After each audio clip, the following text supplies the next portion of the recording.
meron 포기하고 싶은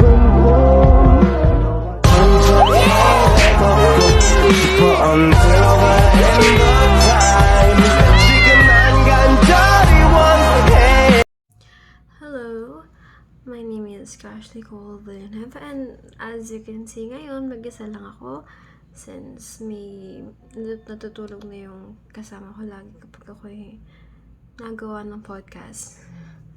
So, ang ating magiging usapin or our topic for today is about choosing the right courses or right courses after graduation, which is kagrad natin ng college.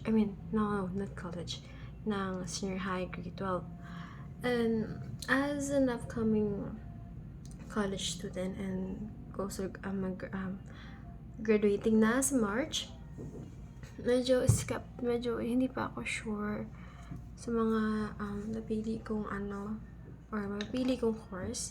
So habang nagdi-discuss ako, I'm gonna have my short makeup look lang. This is what I usually do kapag lumalabas ako, and I don't really put any kind of foundation, primer, concealer, kasi nakakatakot lang. Kaya normal na talaga blush, mascara, and lipstick lang talaga. So back to the topic. Yung ako kasi, hindi ba talaga ako sure kung ano yung kukunin ko. I have two choices kasi, tourism and magbabaals ako or mag-edug ako in secondary. Ngayon, I'm still debating pa, pero these are the tips that I can help or I can give it or tell you na nakatulong sa akin para makapag-decide ako ng dalawang pipiliin ko.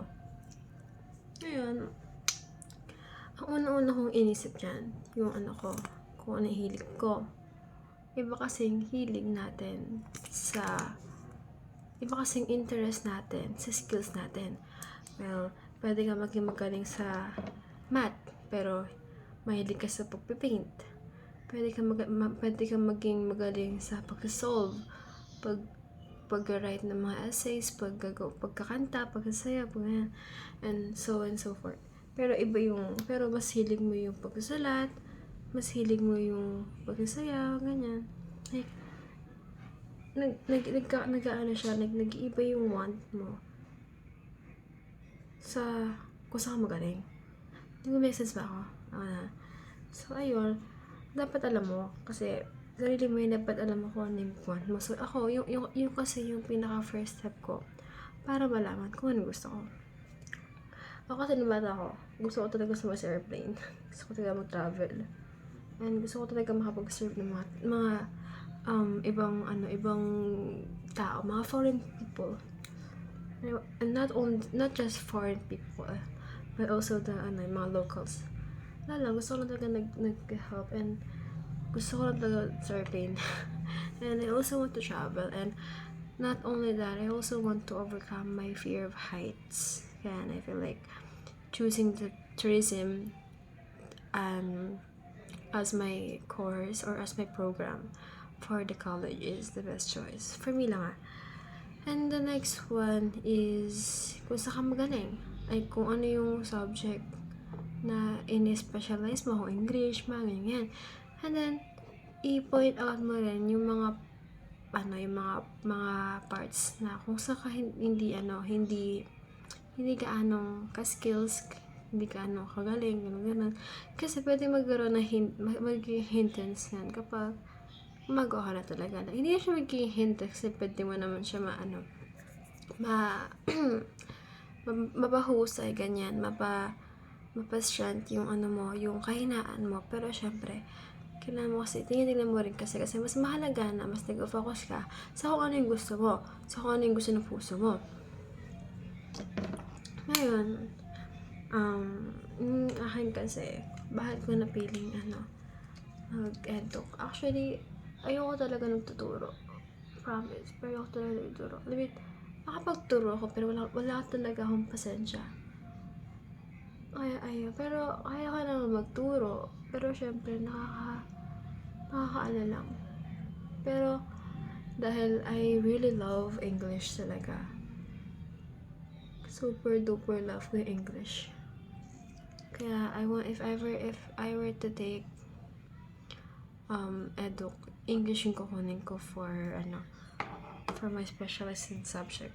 Ngayon, ang isa pang factor na dapat tignan natin, yung financials, yung if stable ba kayo financially, if kaya nyo bang mabayaran yung mga kailangan bayaran. Kasi, to face the reality, super mahal ng college. And, I'm not saying this para nagbabluff lang ako or what. Kasi marami akong kakilalang college student na talaga. And they told me na super duper mahal nga daw talaga ng college. Hindi pa yun kung ano ka. Kahit na private ka, syempre pag private mas mahal. Kasi meron ka pang tuition na iniisip. Pero kapag sa public ka, mahirap makuha ng slots kasi maraming kumukuha noon ng slots kasi nga private siya. Ay, public siya. I mean, like CCA. Tapos ayun pa, yun, kailangan pa rin tingnan yung yung stability mo, yung financial stability mo if mag-decide ka na ng course na gusto ko. Kasi ako nadoble. Kasi ako, skeptical talaga ako kung mag-go to tourism ako kasi nga mahal talaga siya. The tours, the miscellaneous, yung pag-aaral ko ng language, ng foreign language, na mga gagawin, especially the tours. Kasi I did my research regarding it.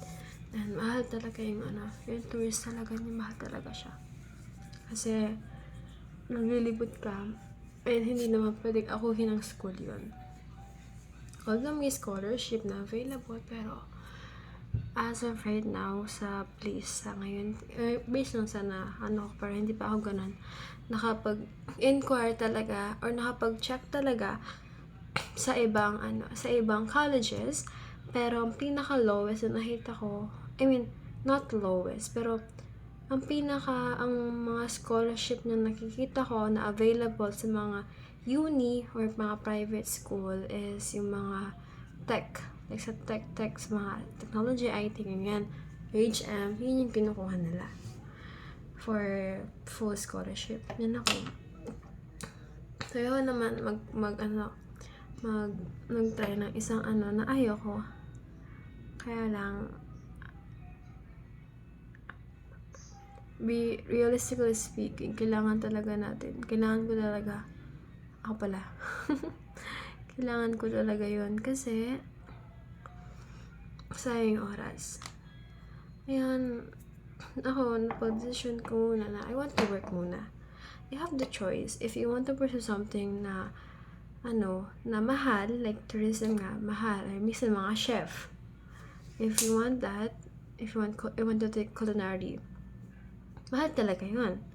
Kasi you have to buy food, you have to mahal talaga siya. And if hindi kaya ng ng finance, hindi kaya ng mga wallet or mga bulsa nyo, the best thing that I could give advice if sa kayo, either mag-take kayo ng scholarship, mag-apply kayo for a scholarship, or mag-part-time kayo as a student, like worker, Ako kasi,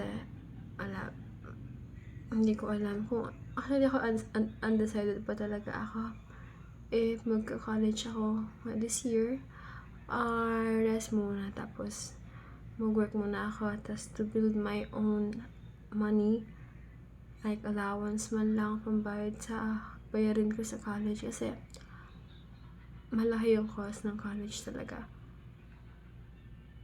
Lalo't tumatanda ka, mas madami yung pangangailangan natin. So, ayun. Ikaw, nakapag-decide ka na ba for college or nag-isip mo pa? You have all the time that you need, kaya pag-isipan niyo mabuti kung ano ang pinakamalapit sa inyo, kung ano ang pinakamalapit sa puso niyo, yun yung piliin niyo. Yun yung piliin niyo. Huwag kayong pinili ng iba. Kasi, mahihirapan kayong mag-aral kapag pumili kayo ng isang course na hindi nyo naman gusto. Yan lang. Bye! Happy, happy,